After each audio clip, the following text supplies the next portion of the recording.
किसी भी कीमत पर वक्फ, कब्रिस्तान या किसी भी धर्म की आज़ादी पर कानून ला करके उसकी आज़ादी छीना जाए, ये नहीं होने देंगे।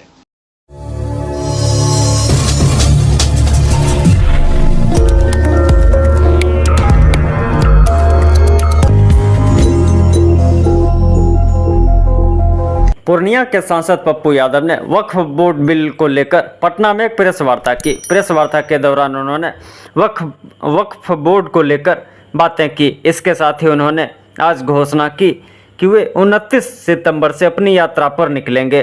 पप्पू यादव पूरे बिहार में अपनी यात्रा करेंगे। इसके साथ ही उन्होंने भाजपा पर भी हमला किया और आगे जो कहा आप खुद सुनिए। कुर्सी पाने के लिए, सियासत के लिए यात्रा होती है हमेशा।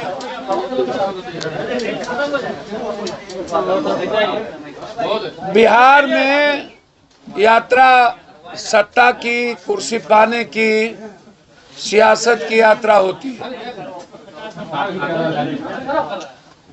कोई भी ऐसा नेता जो यह नहीं कह सकता हो कि उन्होंने कभी लाठी खाया हो, कभी संघर्ष किया हो, किसी गरीब की मदद की हो, चुनावी साल के पहले उनका कोई बिहार के संदर्भ में कोई मतलब हो ना, ऐसे नेता देश में आ गए जो हमेशा बैक दरवाजे से देश के संविधान, लोकतंत्र के लिए खतरा रहते हैं, समाज के लिए खतरा रहता है। और उनकी यात्रा होती है सिर्फ सत्ता, सियासत, कुर्सी के लिए। उनकी यात्रा गरीबों के लिए नहीं होती है, किसानों के लिए नहीं होती है। तो बिहार में जो लोग, चाहे सत्ता वाले लोग हों, चाहे विपक्ष हो, चाहे कोई और हो,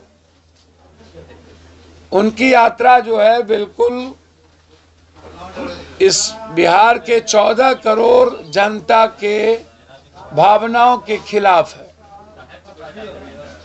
उसकी आजादी के खिलाफ है, लोकतंत्र, बिहार की संवैधानिक और लोकतांत्रिक मूल्यों के खिलाफ है। उनकी, इन लोगों की यात्रा सिर्फ सत्ता के लिए केंद्रित है। 29 तारीख से जो हमारी यात्रा निकलेगी, देखिए उसमें दो बात, एक ही बात है। आज मुद्दे तो अनेक हैं, मुद्दे एसटी एससी हक को लेके भी है, ईबीसी हक को लेके भी है, ओबीसी हक को, अधिकार आरक्षण को लेके भी है। जिन लोगों ने सब कुछ समाप्त किया है, ओबीसी लीडरों ने, चाहे जाति जनगणना का मामला हो, इन अधिकारों को लेकर के। लेकिन मेरा जो सबसे बड़ा मुद्दा आज है, उसी में सब कुछ है। मैं इस देश में चाहता हूं कि कोई भी देश के लोग उठे तो मंदिर में शिव का, कृष्ण का, राम की स्तुति सुने, गुरुद्वारे से गुरबानी सुने, चर्च से जीसस की वो प्रेयर, प्रार्थना सुने, लेकिन मस्जिद से भी अजान सुने। लगातार आम आदमी की आजादी पर हमला से होते होते जिस तरीके से लगातार इस हिंदुस्तान में 20 सालों के अंदर, 10 सालों के अंदर मुसलमान खाएगा, मदरसा में क्या पढ़ेगा, दलित की पढ़ाई होगी कि नहीं, जो पढ़ेंगे वो इनसे पूछेंगे मदरसा की पढ़ाई में क्या होगी, जिएंगे कैसे, खाएंगे क्या, घर बनाएंगे तो इनसे पूछेंगे। और अब मरने के बाद कब्रिस्तान में जाएंगे तो टैक्स अदानी अंबानी को देंगे, इनसे पूछेंगे। तो क्या आप जीते जी तो मारते रहे जेल में? अभी दिल्ली हाईकोर्ट ने दिल्ली के 4 दंगे में जिनका नाम इन्वॉल्व किया था, उन चारों को बरी कर दिया। तो आप तो धर्मों पर की जो स्वतंत्रता है, किसी भी धर्म उसकी आजादी पर जो हमला है आपके, हम उसके खिलाफ हैं। चाहे सिखिज्म हो, चाहे ईसाईयत हो, चाहे इस्लामिक हो, हम उसके खिलाफ। आप विकास का काम करिए, हम साथ देंगे। आप बिहार को विशेष राज्य, विशेष पैकेज दीजिए, हम आपके साथ खड़े रहेंगे। बिहार के युवाओं को आप नौकरी दीजिए, खड़े रहेंगे। अग्निवीर खत्म करिए, खड़े रहेंगे। किसानों के अधिकार की बात करिए, खड़े रहेंगे।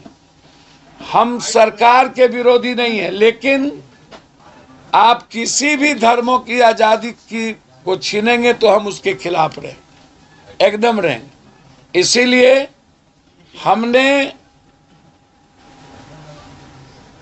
वक्फ कब्रिस्तान अधिकार यात्रा की शुरुआत 29 तारीख से हम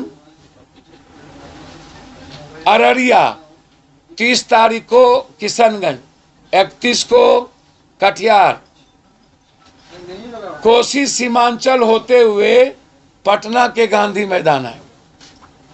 हम वक्फ की कमेटी के सारे मेंबर से हम बात कर रहे हैं।